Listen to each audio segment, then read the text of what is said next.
right, let's get right into it. Here to lead the way, the Queen of Thanksgiving herself. We can't get rid of her if we tried. Martha Stewart, who was just here celebrating her 100th book, Martha the Cookbook, has a decorative take on this turkey steak. Welcome back. Thank you. Do you have a little hut back there? Do you have a little cot that you sleep in? I stay here all the time. Is this book 101 for you now? You started to... No, this is in 100.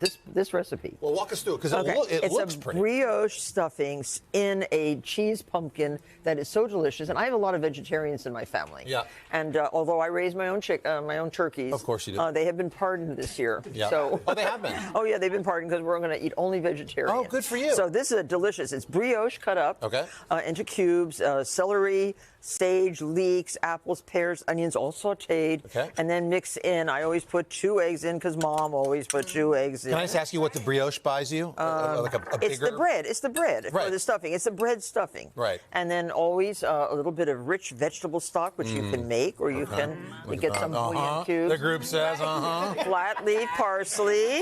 We all make this, but when we watch you do it, it's magical. And then 2 teaspoons of poultry seasoning. Oh, I love the seasoning. Just going to eyeball that, aren't you? Yep. That's and then salt and pepper, and mix that all together and stuff it into the hollowed out cheese pumpkin.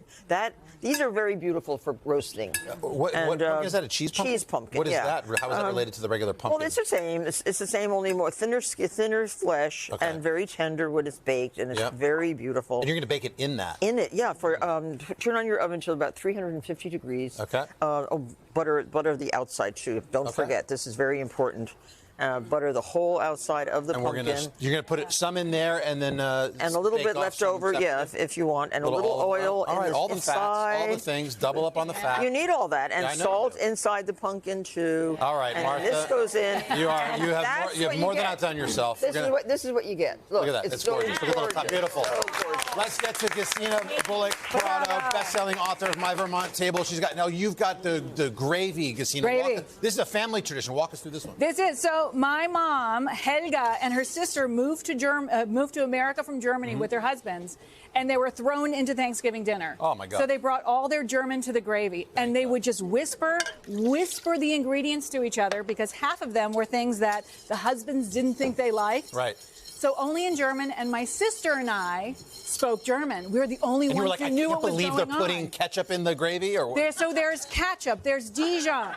There is something called Maggi, which is essentially the wheat soy sauce of Germans. There is creamy horseradish. There's a little bouillon if your stock ain't making it and your drippings aren't great, but you can go without it. Capers. Okay.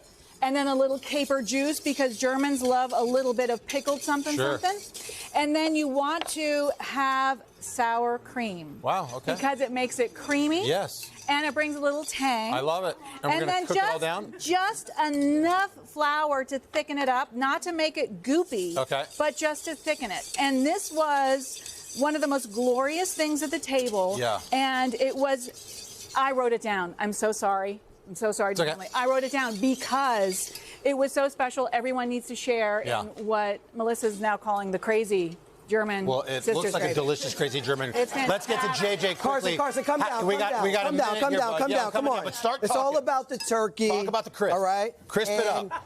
In my family, my dad would make turkey once in a while. This is why I'm down here? Yeah, go ahead. Crack that open. The key to making juicy turkey is the mayonnaise. Yes. So in here is mayonnaise and butter. Love it. I know you drank the beer, but don't worry, we'll get there. You throw in Cajun, you throw in paprika, you throw in thyme. Are you putting this beer in the cavity of the turkey? Is that what's happening? Put this beer in the cavity of the turkey. Oh my God, amazing. Because my dad believed that the whole turkey should be roasted perfectly all the way around. Just on the grill, indirect heat sort of thing? Or in the indirect heat, because the bottom of the turkey sits on the pan, even in the roasting rack, and it gets all that I got 30 seconds for people at home. No, how do you get the skin so crispy? You get it crispy. It's the mayo, it's the butter. And if you don't want to put the beer in it, you could take a hook. Yeah. You can hook it in the top part of your oven, and you can make it nice and crispy. More Americans have a beer accessible than a hook, probably. JJ, thank you. All the QR code you're watching, all the recipes all morning long, you can get them there. More Throwback Thanksgiving when we get back. Amazing chefs. But first, your local news.